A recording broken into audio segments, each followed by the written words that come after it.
I want you to read it without telling your children. The president had asked me to do so. 2 weeks after my husband passed away suddenly from exhaustion. His secretary said it and handed me a letter. When I checked it, I found a letter thanking me and asking me to go to a certain warehouse. I followed the instructions in the letter and went to the warehouse.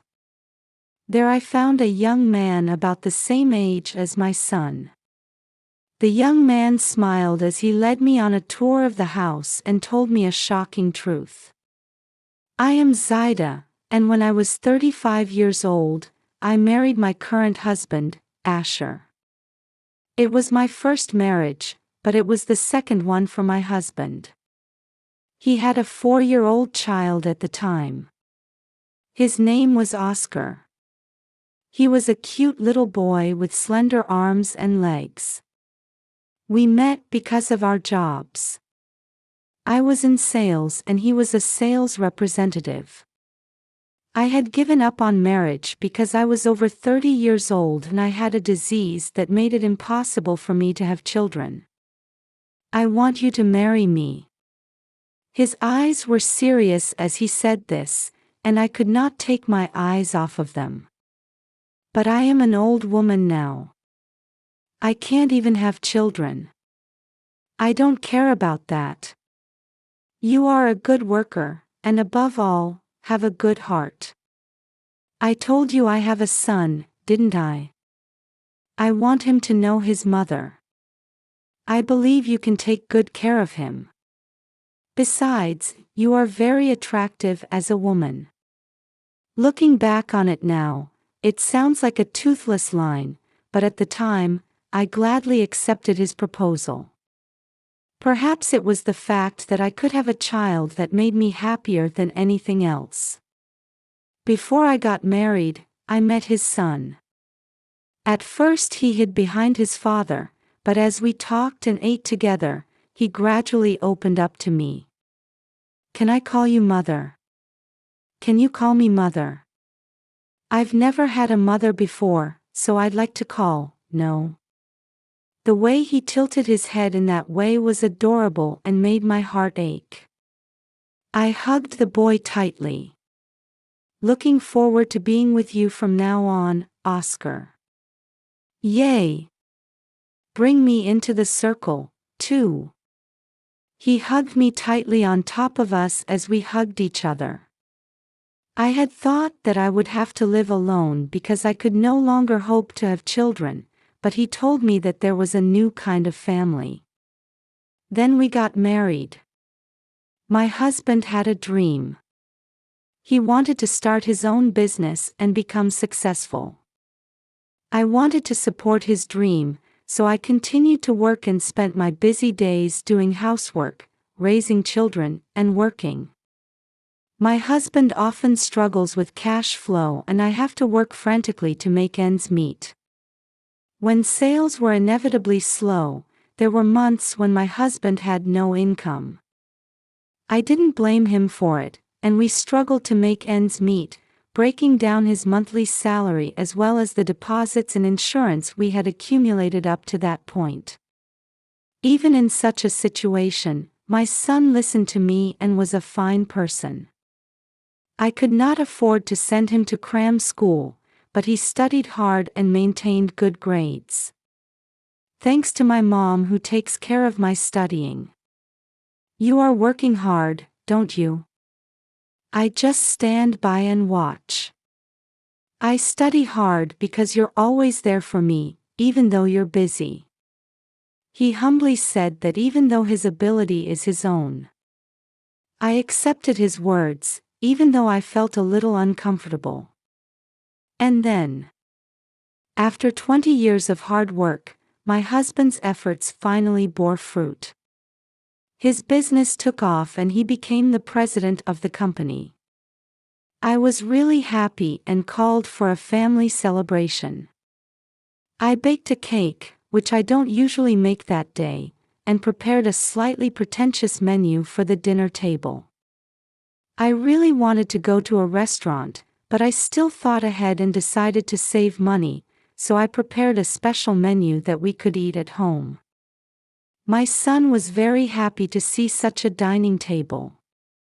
But, Dad, I heard he can't come home today. I see. It can't be helped if the star of the show isn't here. Yes. Let's eat, Mom. Today's food looks really delicious. And the cake is my favorite cake with strawberries on it. Seeing me depressed, my son tried to cheer me up and spoke to me in a happy voice. I was cheered up by that, and we finished dinner together that day. When my husband came home the next day, he smelled a slight scent of alcohol. "This smell, have you been drinking?" No, it's just that everyone at work is celebrating with me. I'm going to take a shower. My husband was somewhat distant and hurriedly headed for the bathroom.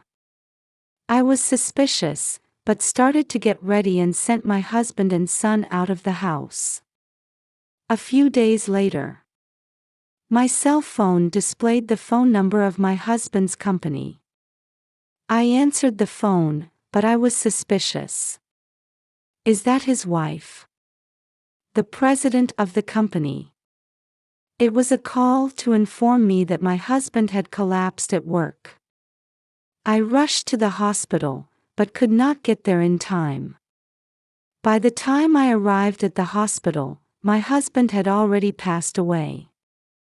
I heard from his secretary that he had been working very hard.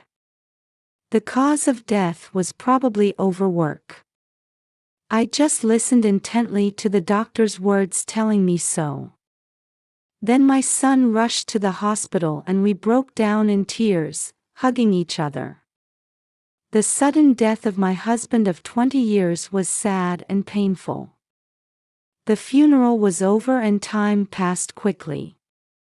2 weeks had passed since my husband's death, and we were still going about our daily lives, still in a state of grief, when a person claiming to be my husband's secretary came to visit us.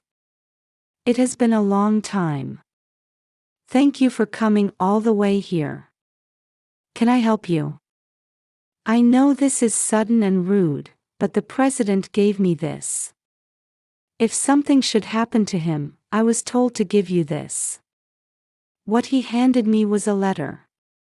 What is this? I want you to read it to the child in secret. What? I was told to tell the president that. I think it was probably from the president. I see, but why? Why did he prepare a letter? I have not heard the contents of the letter either. I have returned the items entrusted to me by the president, so I will leave you now. The secretary bowed her head and left. I opened the letter in wonder. If Zaida is reading this, then I must no longer exist in this world. First of all, I want to thank you. Thank you for raising Oscar. That is how my husband's letter was written out.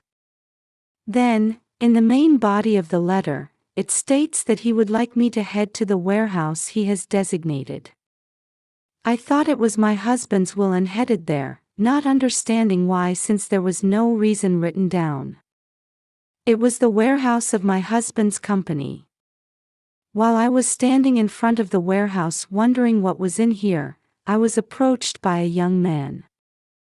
The young man had short black hair and the appearance of a young man these days.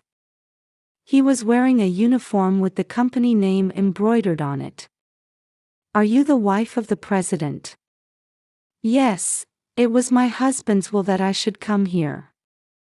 We've been expecting you. Please come this way.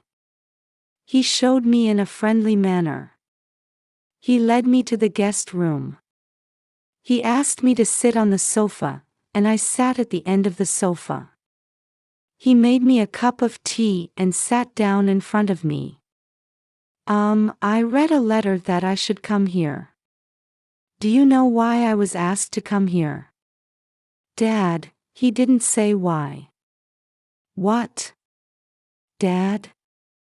I'm the boss's son. Well, I'm the son of a mistress. What? I could not hide my surprise at the suddenness of the situation. I was not sure what was going on, so I asked the young man back. What do you mean? Are you his son? And he had a mistress. Yes. My mother has been dating you since before you married my father, even before he married his ex-wife. She's like an unofficial common-law wife. What does that mean? I did not understand, but the young man explained with a grin. Her husband had been dating the young man's mother, Shayla, for a long time. However, his mother was very opposed to the marriage. She told him to marry a woman from the right family and forced her husband into an arranged marriage. Then, his ex-wife became pregnant and gave birth without incident. However, her husband secretly took Shayla as his mistress and had an affair with her. The ex-wife found out after the birth and divorced him. However, the child was a boy. That was Oscar. His mother forcibly separated him from his ex-wife, saying that she would make her grandson her heir, and won custody of him. However, just at that time, the mistress also found out she was pregnant. The child she is carrying is a boy, and it is Ethan, the young man in front of me now. The husband wanted the mistress to raise his son and asked her to marry him, but she refused, saying that she would never raise someone else's child. Not wanting to bear the burden of raising a child themselves, his mother and my husband decided, after much consideration, to marry again and have a second wife. The plan was to have his wife raise their son. And then his wife was me. But my father wanted me to take over the company. Of course, he wanted me to take over the company. It's the child of the woman he loved. That's why I called you. What do you mean? You're not very perceptive, are you? It is true that I am the boss's child, but I am unrecognized. That's why I don't have my father's inheritance right. I was told to inherit it from you. The young man who said this without hesitation did not seem to be offended in the slightest. I was simply astonished at the fact that he had told me of his infidelity after my husband's death and even asked me to take care of him. Your mother, how is she? She got sick 5 years ago. She died before my father. And then you had my husband to take care of you all these years. I don't know. I mean, all the time. Dad, he didn't give you any money, did he? He was giving it all to us. He said it wouldn't be a problem because you could earn money. I bit my lip as the facts were revealed one after another. I could not forgive him for treating me like that. Anyway, I think my lawyer is coming to talk to you about the inheritance. You can call me too. That was all the young man said, and he kicked me out of the guest room. He pushed me outside and told me to leave. In frustration, I glared at the young man's back as he tried to get back to work. After returning home, I sit alone in the living room with my head in my hands. My husband's many shocks have left me feeling unresolved, and I don't know what to say to my son. Just as I sigh and wonder what to do, my son walks into the living room. I'm home. What's wrong? What's wrong, Mom? You're sighing. No, it's nothing. I'm fine, I'm just glad you're home. You're home early. I'm off work today, so, what's that? My son noticed my husband's letter spread out on the table and quickly picked it up. Regretting that I had not put it away immediately, I thought of an excuse. Why is there a letter from my dad? What is this warehouse? It's not, probably a prank. No, it can't be. This is my father's letter. What's going on? Don't hide anything from me. I tried to cover it up, but looking into my son's straight eyes, it was hard for me to keep quiet, so I told him.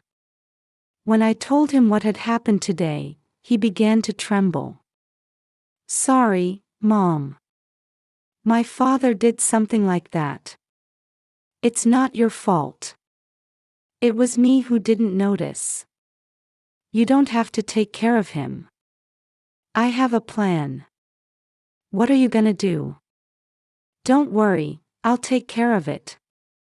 I was worried, but he stopped shaking and looked straight at me. I believed him and entrusted him to me. Then we were called in to see a lawyer for the division of property. Thank you very much for gathering here.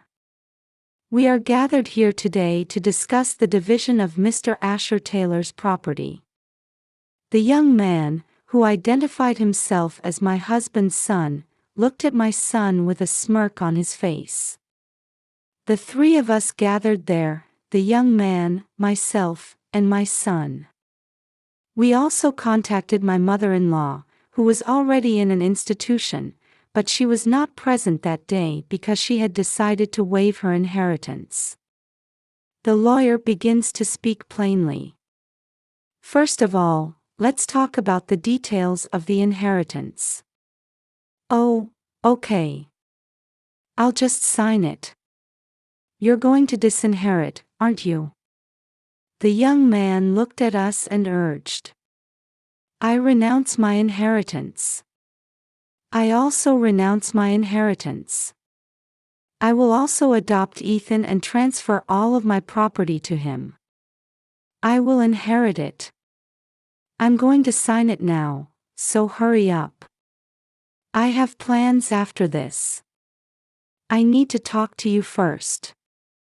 I will adopt you for the inheritance, but I want you to terminate the adoption as soon as the inheritance is completed. I don't want to take care of you. I understand. I'm not interested in having anything to do with you. You don't have any property. Please make the necessary arrangements. The young man asked his lawyer.